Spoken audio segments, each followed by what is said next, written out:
What's up, coolers? Welcome back to another video of Talking Tiki-Taka. And before starting the conversation about the topic, let me just thank all of you for the amazing support that you guys have shown. I am really honored, humbled, and blessed to receive all the prayers and all the people that have been checking in. So really thank you so much. Now let's talk about the topic of here today, which is basically a player that round about this time of last season, I was also making a similar kind of content, that whether we should keep him or just let go and cash in while we still can. So this is an interesting topic. I know my personal opinion on what I specifically want, but when it comes to talking about selling a player that on paper kind of has very impressive or at least somewhat decent numbers to sort of show, is it really fair to talk about selling him off? Let's figure it out. First of all, as I've mentioned, I know my answer very clearly and I have very specific reasons for it. But let me introduce you, or let me show you to three specific points that I think will be the main deciding factors on selecting this individual as the option to go to in terms of cashing in and also making some money out of in our current situation. So the first point is the new system.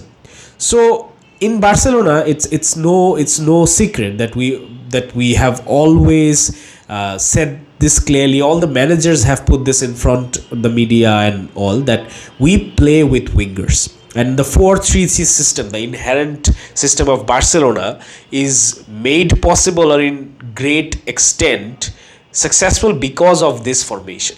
When we have wingers who stretches the field, then it makes or it enables the midfielders and all the other players to do their stuff better. And the transitions, the passing, the Tiki-Taka is basically enabled by that formation, and also the understanding of the wingers, when to sort of cut inside, when to drift away, and just in general controlling the pace as far as the attacking movements are concerned of the game. So in this kind of a situation, having a player who has certain abilities, certain traits that are impressive, but at the same time the kind of system that Barcelona requires their winger to sort of excel in, does Raphinha fit that bill? I'll let you guys decide. Now the fact is, we are going through a transition once again, and there is a new manager coming in. So in that kind of situation, we cannot say for sure whether Raphinha is going to be the right fit, or Raphinha is going to do worse than what he has done for Xavi, because Xavi emphasizes a lot on wingers, he prioritizes a lot on wingers, and he has given Raphinha the vote of confidence over and over again, above certain players like Ferran Torres, who I personally back a lot. So in that kind of situation, you cannot say for sure that the manager who will be coming in will give Raphinha that kind of vote of confidence, because in terms of Xavi, we know for a fact that Raphinha has become one of the starters for him. So this is going to be another jigsaw puzzle that the new manager has to solve, and in that kind of a situation, do you give the manager a little bit of money to choose his kind of winger, or work with what we have right now in the form of Raphinha? So that is one question that you have to answer yourself if you want to come to a decision. Now come to the second point. With the rise of Lamine Yamal, there is definitely a far cry, or the fans demand that they want to see Lamine Yamal more involved. Because in situations we have seen, in fact, in last few matches, last 5 matches, we have seen Lamine Yamal at times being the point of difference for Barcelona. There are not many players in Barcelona squad right now, or in the starting 11, who controls the pace of the game at their own will at given times. So Lamine Yamal seems to be doing that. Off and on, yes, maybe, but he has been doing that. Considering his age, considering his time at Barcelona, considering his time with Xavi, this is something that is absolutely really impressive. So yes, we cannot overexert him, and the kind of mistakes that we did with Ansu Fati, Pedri, we cannot do that with Lamine Yamal. So in that kind of situation, what is your decision? Do you keep almost your shot starter, or almost a proper replacement for Lamine Yamal, and give Lamine Yamal times in interval, or let's say swap him with the first choice, who seems to be Raphinha at this point of time? So do you give Lamine Yamal that liberty or that bit of easing into the game, or do you bring Lamine Yamal at the forefront?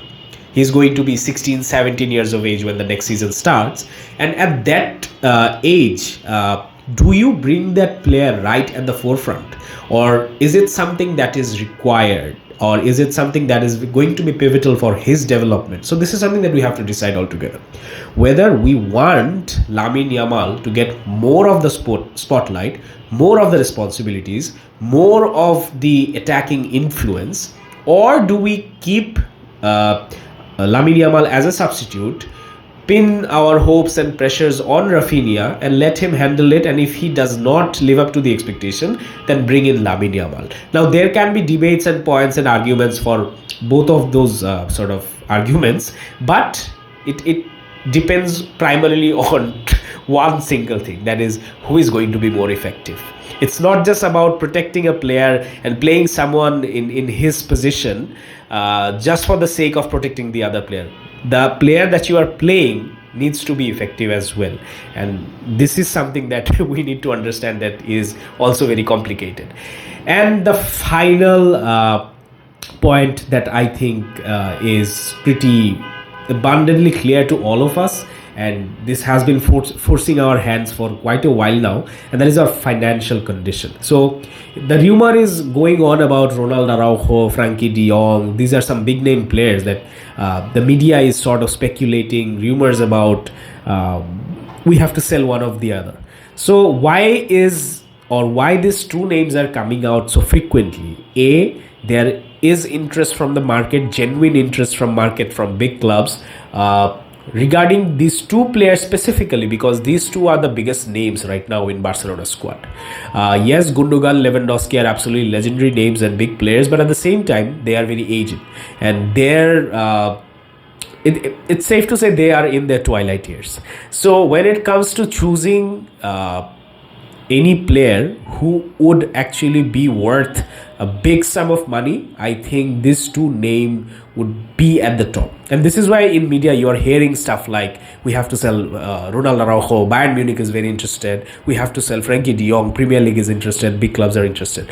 So our financial fair play and our overall financial condition has been forcing our hands for quite a while now. And in this kind of situation, if you can get somewhere around 60 to 70 billion, which we are hearing in the rumors regarding Raphinha, do you sell either of those two players, or do you sell Raphinha? So this for me is a very simple answer. There is absolutely no way you can touch Ronald Araujo or Frankie de Jong for that matter, and there is literally no competition or not even a point of contention at any given circumstances where we put on a scenario where you have to compromise between Ronald Araujo or Raphinha. Answer to me is very simple. I will go with Raphinha all day long, eyes closed, without a second question asked. There is no way I'm touching Ronald Araujo or Frankie de Jong. So keeping all of those three things in mind, I think it would be better to sell Raphinha, because I talked about the system, and in a new system I would rather give the manager the money to choose his own winger, unless we have made the decision who we are going to sort of hire as the new manager. Then the team would have the discussion, the management would have the discussion with him that whether you want to keep Raphinha or not. And if he doesn't want Raphinha, I would rather give him the cash to sort of work with.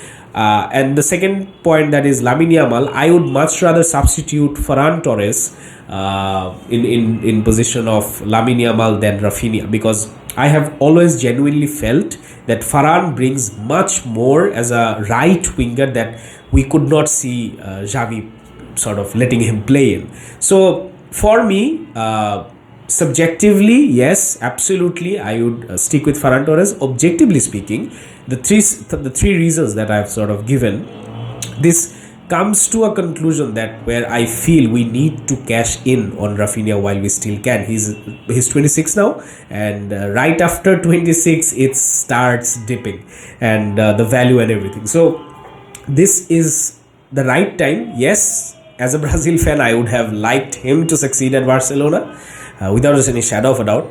But I think if you think about all the things that are surrounding us right now, and every single factor that we have to factor in, this seems like the best option for us right now.